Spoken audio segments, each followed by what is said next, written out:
Assalamualaikum warahmatullahi wabarakatuh.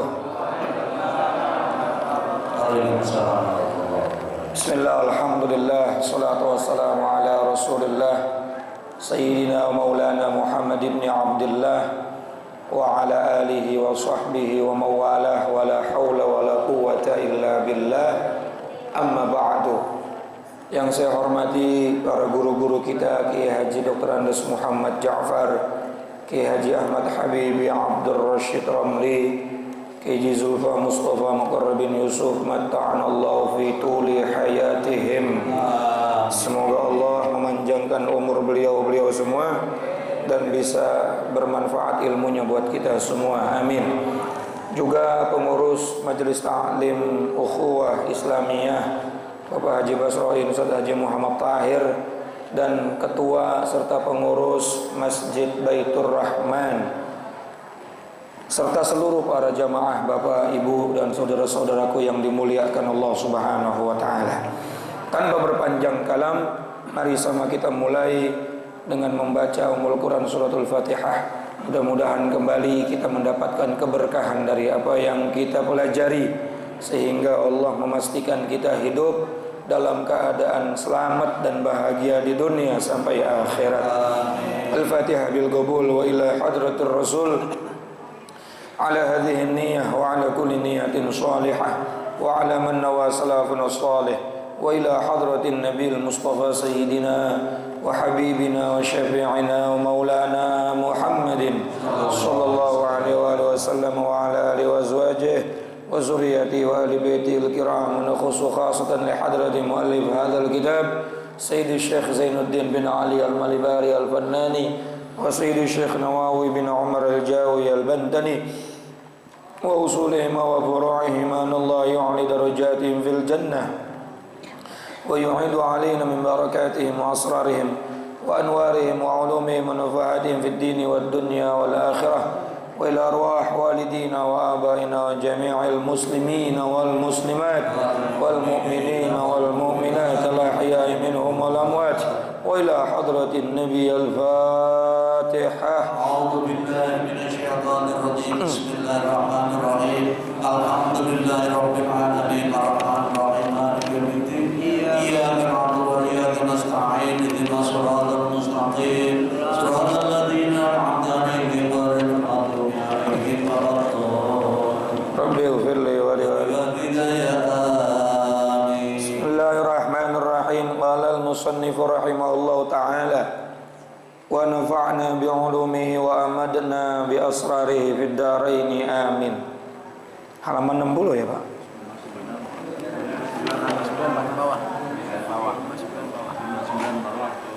Langsung 60 aja. Itu cuma keterangan kalimat ya, bukan. Qala an-nazim, berkata nazim. An-nazim ini adalah penyusun dari kitab nazam ini, yakni Syekh Zainuddin bin Ali al-Malibari al-Fannani. Wastahyi, dan malulah kalian, rabbaka, kepada Tuhanmu, ahsinan lil walidi, dan berbuat baiklah kepada kedua orang tuamu, rahiman, serta sambunglah tali persaudaraan, hassin bi khulqika turhamu, dan perbaikilah budi pekertimu, turhamu, maka engkau akan disayangi oleh Allah dan seluruh makhluknya. Di sini ada 1, 2, 3, 4 cabang iman dalam 2 bait syair. Wa syu'batur rabi'atu, dan adapun cabang iman yang ke-50, ar-rabi'atu wal khamsuna, 54, al-haya'u minallah, yaitu memiliki sifat malu kepada Allah Subhanahu wa ta'ala. Malu kepada Allah. Qala Nabi sallallahu alaihi wasallam, Nabi sallallahu alaihi wasallam bersabda, al-haya'u minal iman. Malu adalah sebagian dari iman. Ruwiya an Abdullah bin Mas'ud, diriwayatkan dari Abdullah bin Mas'ud radhiyallahu anhu warḍahu, anna Nabi sallallahu alaihi wasallam, bahwa sesungguhnya Nabi sallallahu alaihi wasallam pernah bersabda, istahyu minallahi haqqal haya. Kata Nabi, malulah kalian kepada Allah subhanahu wa ta'ala haqqal haya, dengan sebenar-benarnya malu. Qala, lalu Ibnu Mas'ud berkata, faqulna ya Nabi Allah. Ibnu Mas'ud lagi nyeritain bahwa Nabi pernah bersabda kepada para sahabat. Kata Nabi, malulah kalian kepada Allah dengan sebenar-benarnya malu. Lalu kata Ibnu Mas'ud, para sahabat bertanya dan berkata kepada baginda Nabi sallallahu alaihi wasallam, ya Nabi Allah, wahai nabinya Allah, inna nastahyi, sesungguhnya kami semua mempunyai rasa malu. Yang dimaksudkan oleh para sahabat malu secara umum. Kata Nabi, wahai para sahabatku, malulah kalian semua kepada Allah dengan sebenar-benarnya malu. Lalu sahabat menjawab, kami punya rasa malu ya Rasulullah. Lalu Rasulullah menjawab lagi, qala laisa dzalik, kata Nabi, yang dimaksudkan malu kepada Allah itu bukan malu yang seperti itu. Nah, kalau dimaksud oleh para sahabat itu malu secara umumnya manusia. Ya, malu secara umum gimana? Ya, kalau pakai baju jelek malu. Kemudian kalau dia ngelakuin sesuatu yang jelek malu. Kentut gede. Kata Nabi, bukan itu yang dimaksudkan malu sebagian dari iman, bukan itu. Lalu bagaimana yang dimaksudkan dengan malu sebagian daripada iman? Walakin man istahya minallahi haqqal haya, tetapi malu kepada Allah dengan benar sebenar-benarnya malu adalah falyahfazir ra'sa, hendaklah ia menjaga kepalanya, wa ma hawa, dan apa yang ada di dalam isi kepalanya. Tidak memikirkan sesuatu yang tidak diridhai oleh Allah subhanahu wa ta'ala. Isi kepala kita ada mata, maka mata tidak melihat sesuatu yang dimurkai oleh Allah subhanahu wa ta'ala. Di kepala kita ada mulut, maka mulut tidak mengatakan sesuatu yang dimurkai oleh Allah subhanahu wa ta'ala. Itulah malu yang sesungguhnya. Nah, walaupun samping kanan kita nggak tahu, samping kiri kita nggak tahu, depan belakang kita nggak tahu, kita lagi mikirin apa, betul nggak? Bapak tahu nggak yang di samping lagi mikirin apa? Tapi Allah tahu nggak? Maka janganlah kita memikirkan sesuatu yang Allah murkai. Itulah malu. Kadang-kadang kita belum apa-apa udah seuzon sama orang. Ya, udah jam 6:30 nih. Ustadznya belum pada datang. Hujan kali pada ketiduran. Nah, kadang-kadang sekarang mubalik dijadiin bahan taruhan, bukan lagi bola, Pak. Datang apa enggak nih Ustadz Hamid nih? Bocapan nih. Masyaallah jamaah yang dirahmati dan dimuliakan Allah. Jadi yang pertama kata Nabi, malulah kepada Allah dari apa yang menjadi isi kepala kita. Walaupun orang-orang di sekitar kita nggak tahu apa yang kita pikirkan, tapi Allah maha tahu. Maka malulah kepada Allah, takutlah kepada Allah. Kadang-kadang ada orang pakai kacamata hitam supaya apa? Kalau ngelirik orang kagak kelihatan. Orang nggak tahu, tapi Allah maha tahu. Masya Allah. Kadang-kadang kita cuma berduaan doang sama orang, tapi kita bicarakan aib orang lain. Yang dibicarakannya nggak tahu, tapi Allah maha tahu. Kadang-kadang kita nguping sesuatu yang tidak diizinkan oleh orang yang bicara itu terdengar. Itu termasuk haram, Pak. Bapak mendengar sesuatu yang orang itu nggak pengen orang lain dengar, maka itu ngedengarnya juga hukumnya haram.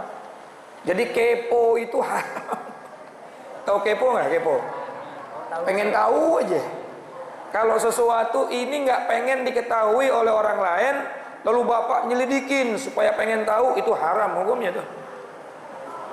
Namanya kepo kalau kata anak zaman sekarang. Kepo. Tapi kalau orangnya malah pengen tahu, pengen dilihat, pengen didengar, pengen diketahui, ya nggak apa-apa. Ya orangnya pengen bikin status, ya berarti kan pengen dilihat. Betul nggak? Ini yang masih muda nih. Orang kalau bikin status, ada yang komen yang nggak sesuai dengan harapan kita, jangan marah. Kenapa? Karena dia sudah membuang sesuatu di ruang publik atau di ruang apa namanya? Umum. Ya orang kan macam-macam penilaiannya. Ada yang nilai baik, ada yang nilai buruk. Ya itu haknya orang, kenapa diliatin? Betul nggak? Ini kadang-kadang bikin status di komen buruk marah. Nah emang kita bisa apa? Mewajibkan semua orang yang melihat kita harus berbuat baik? Nggak bisa. Makanya hati-hati dalam bersosial media ya. Begitu pula kita nggak usah komen-komen juga lah, ngapain juga, kagak ada untungnya yang ngomenin orang. Kalau bapak atau saudara-saudara yang pengen bikin status, niatin aja yang pertama tahaddus bi ni'mah, karena syukur dengan nikmatnya Allah. Yang kedua karena pengen syiar dakwah. Kalau yang pengen yang di-share itu adalah sesuatu yang baik. Urusan orang suka atau tidak suka, ya jangan marah. Nah, jadi intinya kalau ada sesuatu yang orang yang memilikinya itu nggak pengen diketahui, lalu kita berusaha mengetahuinya, melihatnya haram, mendengarnya juga haram. Rumah udah ditutup, Pak. Pagarnya gede. Kemudian di dalam pagar ada rumah, jendelanya juga dikasih hordeng, masih aja dilihatin. Nah itu namanya haram tuh. Bahkan kata Nabi, boleh dicongkel matanya.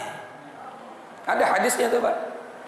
Makanya kita nggak usah kepo lah sama urusan orang ya, sampai ngeliatin ke dalam. Kalau belum dibukain pintu, ya jangan lihat-lihat. 3 kali kagak dijawab salamnya, pulang dah. Ya, ini mah kadang-kadang liatin. Coba liatin lubang anginnya ada nggak orangnya. Jangan. Malu kepada Allah Subhanahu wa taala. Wal batna wa ma wa'a. Kemudian menjaga perutnya dan sesuatu yang ada di dalamnya. Jaga perut kita, Pak. Dari apa? Makanan yang masuk jangan sampai yang diharamkan oleh Allah. Minuman yang masuk jangan sampai yang diharamkan oleh Allah. Walaupun orang pada kagak tahu, tapi Allah Maha tahu. Ini yang dimaksudkan al-haya minal iman. Malu sebagian dari iman. Ini makanan siapa ini? Kagak ada orangnya, hajar aja dah. Sendal siapa nih? Perasaan di masjid udah sepi. Rezeki gua kali. Allah Maha tahu, Pak. Betul gak? Wal farja, begitu pula kemaluan kita. Kemaluan, Masya Allah. Wal yadain, kedua tangan kita. Wal rijlain, lalu kedua kaki kita. Wal yadhkuril maut, dan hendaklah ia ingat atas kematian, wal bila, dan kehancuran. Semua anggota tubuh kita jaga. Jangan sampai melakukan perkara-perkara yang dilarang oleh Allah. Bukan karena nggak enak sama manusia, tapi karena malu kepada Allah. Bahkan sampai ada sebuah ungkapan ulama, siapa orang yang bermaksiat, dia tutupi kemaksiatannya karena malu kelihatan manusia, maka perasaan malunya kepada manusia, dosanya lebih besar daripada maksiatnya.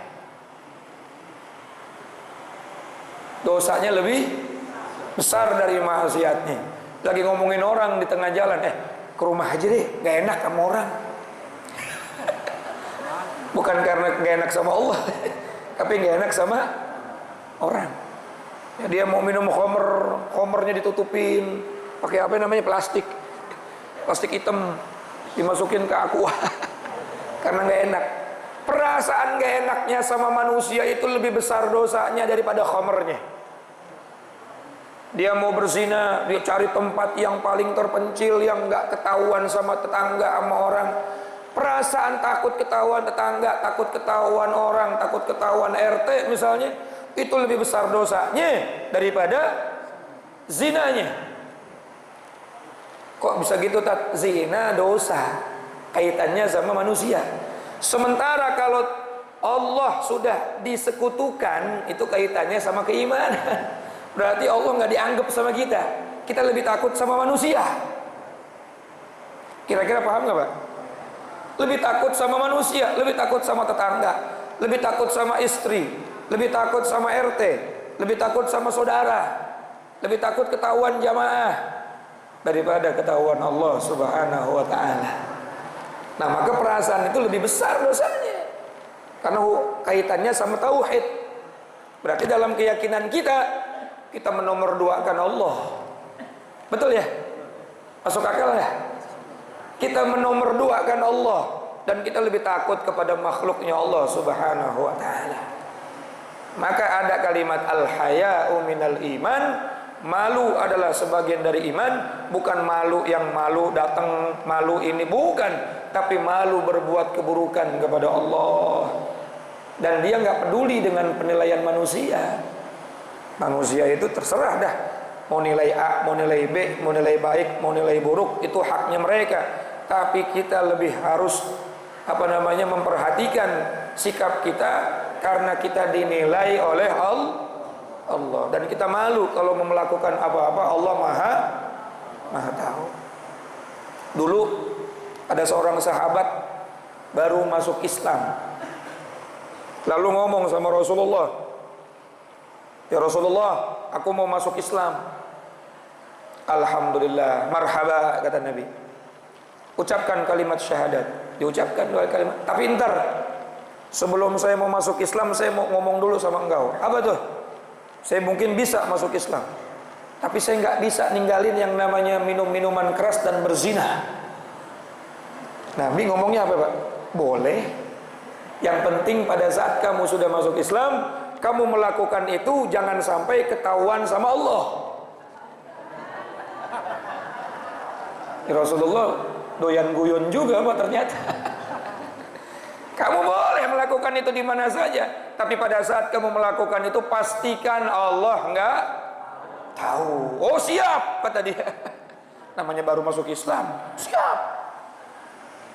Dia pikir dia masuk ke goa Allah nggak tahu. Dia pikir masuk kamar Allah nggak tahu. Ternyata setelah dikasih tahu Allah Maha mengetahui.